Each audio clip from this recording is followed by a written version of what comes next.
Right then, today we're going to be playing the final game of the Europa League group stages. It's decisive. It actually means nothing. I didn't look at the table. We've already qualified. We've already qualified second. We can't possibly finish first or third. Just great planning all round.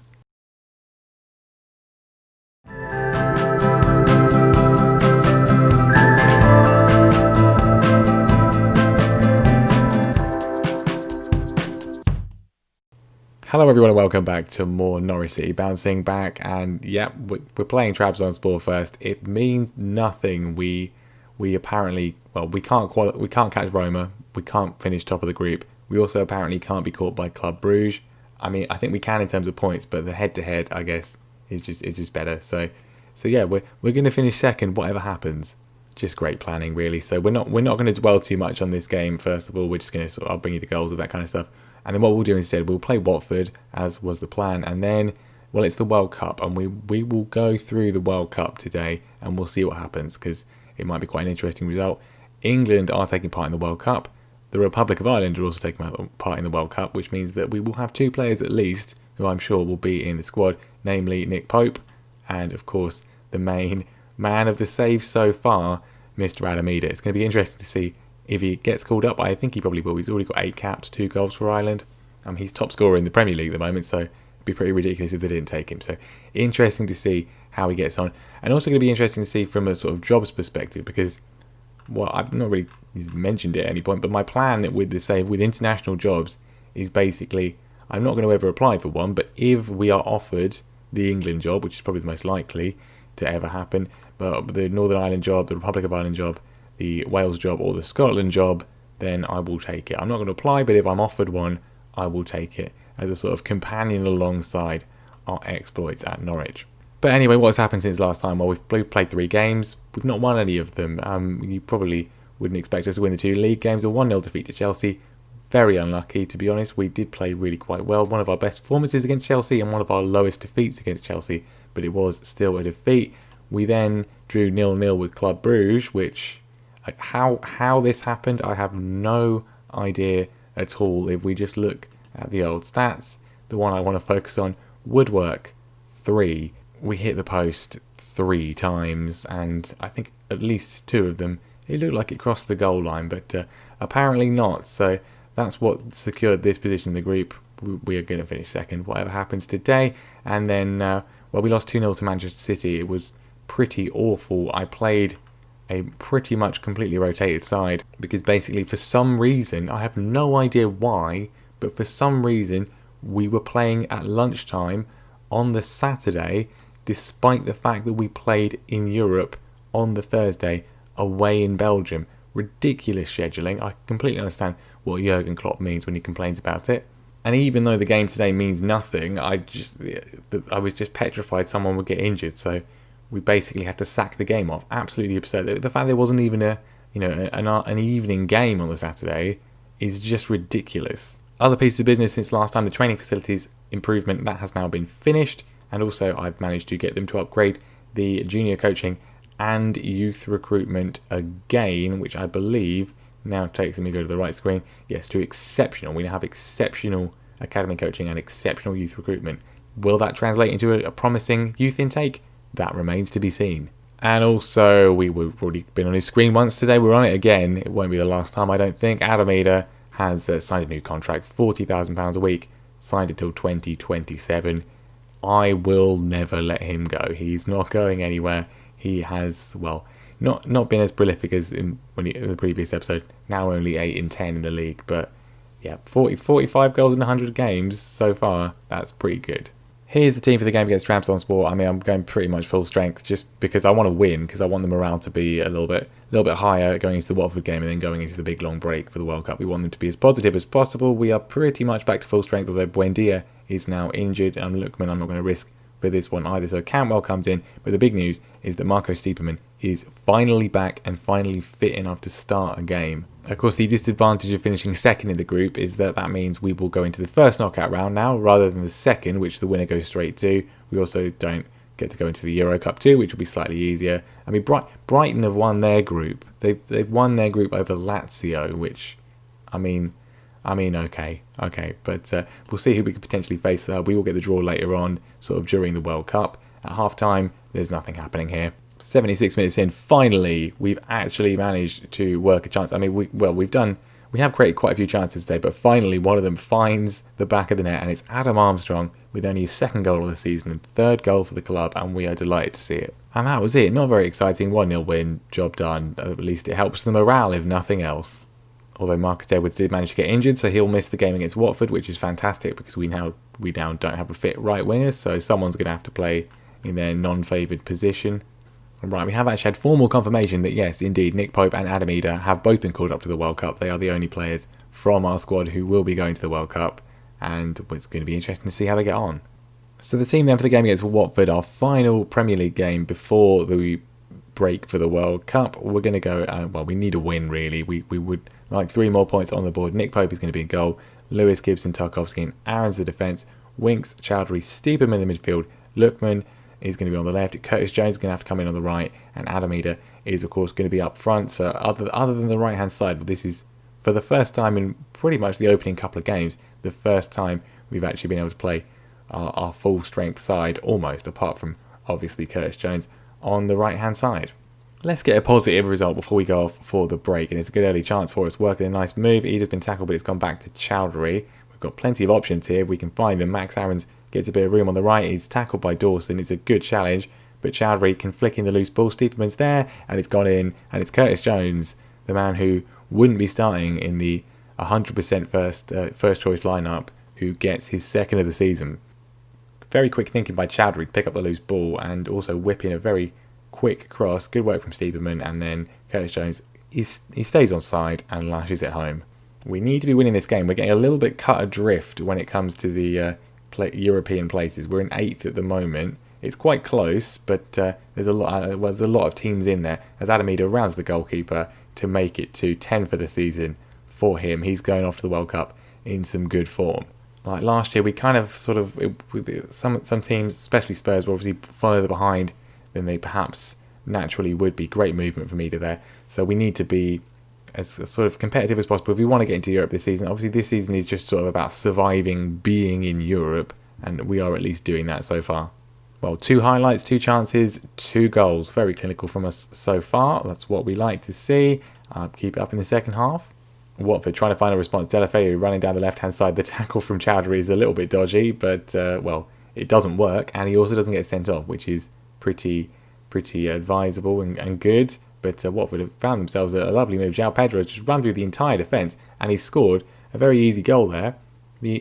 All of our defenders just sort of standing there, not really doing anything. I mean, there's some quick passing initially, and then no one picks him up. I mean, he's just running. He's running away from the goal. No one goes anywhere near him, and until it's far too late. Not great. We were looking pretty comfortable. They'd done nothing in the first half, and then some complacency, which there could be an equaliser here. Deulofeu puts the corner in. Tarkowski knocks it away, apparently with his hand. I mean, that looked like his head to me, but if they're going to look at it, then yep, he's given a penalty. So great. We were 2-0 up, looking great, and they're probably going to equalise before the hour mark.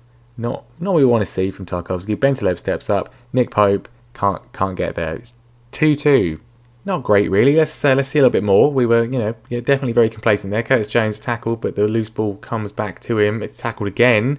3rd time, maybe. Find a cross. Chowdhury knocks it towards Eder. He misses from right in front of the goal.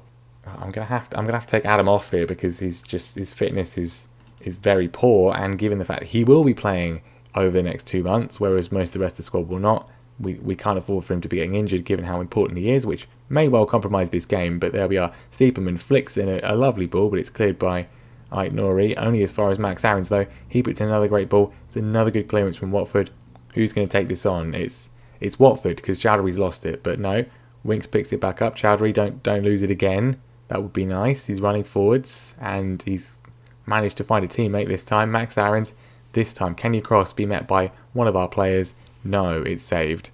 Well, despite creating 2 very good chances, getting 2 goals in the first half, we have done not much in the second, and Watford are, pretty deserving to be back on level terms. So there's still time, though. Cantwell across. Adam Armstrong gets his 3rd of the season now. 2 in 2 for the former Newcastle and Blackburn Rovers man. obviously is clear second choice behind Adam, but he's becoming more and more clinical when he gets a chance, and that is what we want from our backup striker. Good work from Cantwell, he's off the bench as well.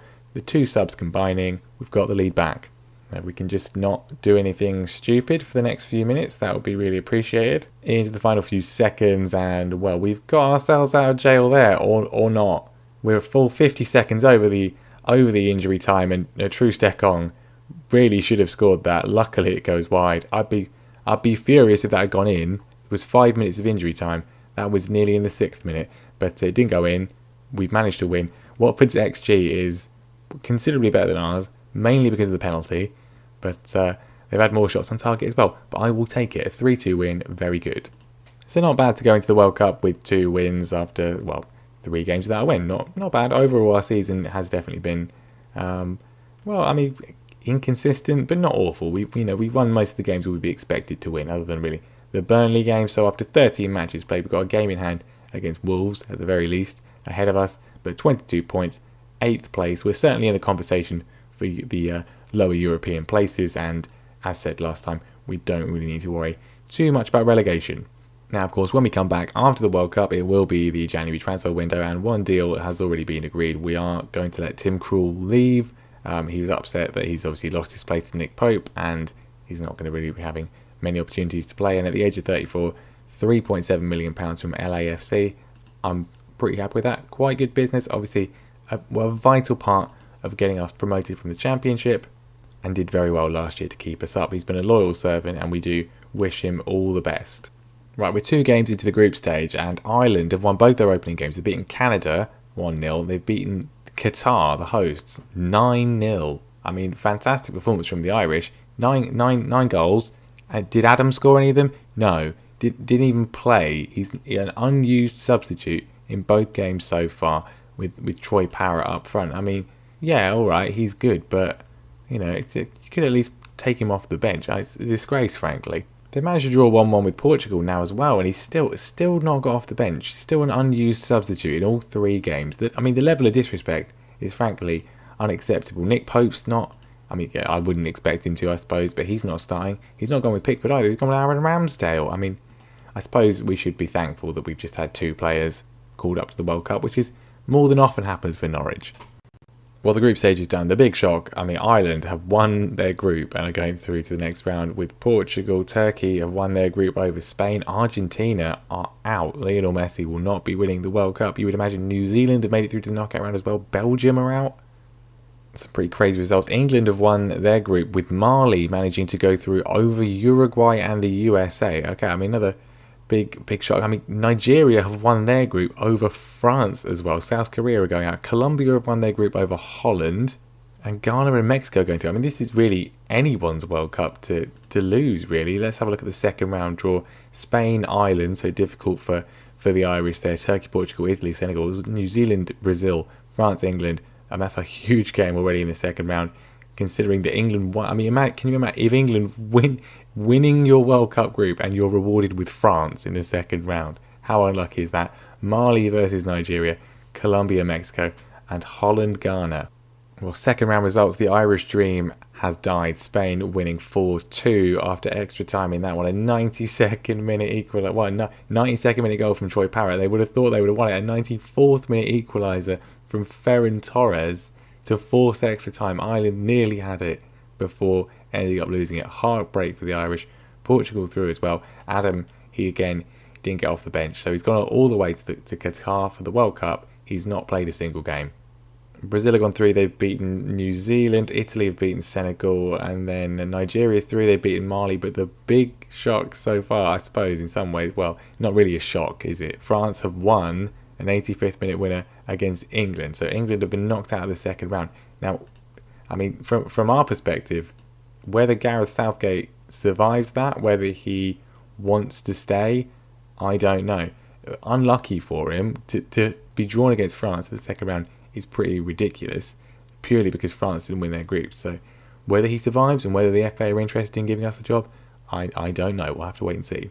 Holland also through, and Mexico as well. So these are going to be the quarterfinals. Portugal, Italy, Spain, Brazil, Nigeria, Mexico, France, Holland, Nigeria, Mexico. Well, seeing either a North American team or an African team making it through to the semi-final would be pretty good.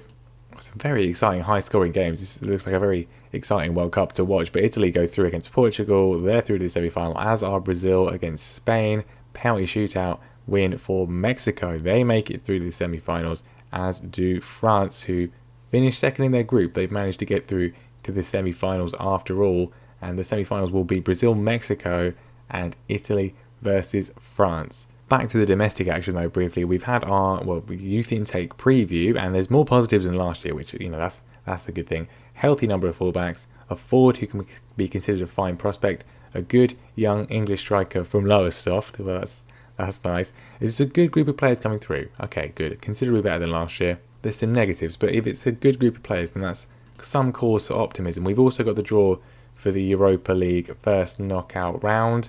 So all the teams we put together, so we can see the teams that come down from the Champions League. Well, it includes Zebra, okay, Valencia as well, Benfica. So certainly some difficult teams in this one, but I mean not some truly terrifying teams apart from I suppose Zebra. So we'll probably get drawn against them. Let's see who we get. Aberdeen would have been nice. I don't think we would have got them. I don't think we were in the Champions League. Who are we going to get? Zebra have already gone. So it's going to be Fiorentina. That's. I mean, there could be worse. Could be considerably worse. Currently third in Serie A, so not pushovers. They finished fourth last year, so I mean, yeah, probably going to be difficult. But I think it could have been worse, I suppose. And we are actually at home as well, apparently because we're the highest seed. I don't know how that works, but anyway, I think it is just a single leg match, so we only have to play. So home advantage for this one. That could be quite good. And the World Cup final has been decided. It's going to be Brazil. They've beaten Mexico. Against France, they've beaten Italy. It's going to be a repeat of the 1998 final. And so Italy have won the third place playoff. And as for the final, well, France finished second in their group. And they finished second in the tournament overall, a 1-0 defeat. Philippe Coutinho with the goal. Brazil are world champions once again for the 6th time. Not the most interesting World Cup as far as we're concerned, in the sense that we had 2 players there, neither of them played a single minute, but that is the end result. And now what we're going to do, we're going to go forwards till tomorrow, and we will see, will Gareth Southgate be sacked? I think, to be honest, if he is, whether the FA straight up offer me the job or not, I think I said I wouldn't, but I might just apply for it. I don't think he's actually in. And no, actually, it's not tomorrow. It's already been decided today. He has gone. Whether he's been sacked or whether he's resigned, I don't know. He's been sacked. Yep. FA not happy with a first knockout round defeat, even if it is to France. Yeah, Southgate's been sacked, and apparently the most likely replacement is Sean Dyche. Okay, well, I mean, we even mentioned Kike Setien, Graham Potter, and Steve Bruce. Steve Bruce. He's unemployed. He got sacked by Newcastle. He's apparently more likely to be England manager than us. I mean, I was going to apply, but no. If that's the situation, have the FA called yet? No, nothing. Emails. Check the spam folder. No, there's nothing. I don't think it's going to happen. Anyway, that's it. Then we're going to end there today. And well, I mean, two good wins for us. Not a great World Cup for England, if we're being honest. But we will be back next time for some January action. Obviously, we've got the Euro Cup knockout round game against Fiorentina quite soon afterwards. So I don't want to go straight through to that because there's loads of games in January. We want to see if we do any transfers and things like that. So at some point in January, we will be back. I mean, Sheffield United, maybe somewhere around then, with Liverpool, something like that. Where a sort of winnable game and a less winnable game. We will see what we do. But that is going to be that for today. Thank you very much for watching. Make sure you leave a like. If you enjoy the video, make sure you subscribe as well so you don't miss what happens next time, and I will see you then.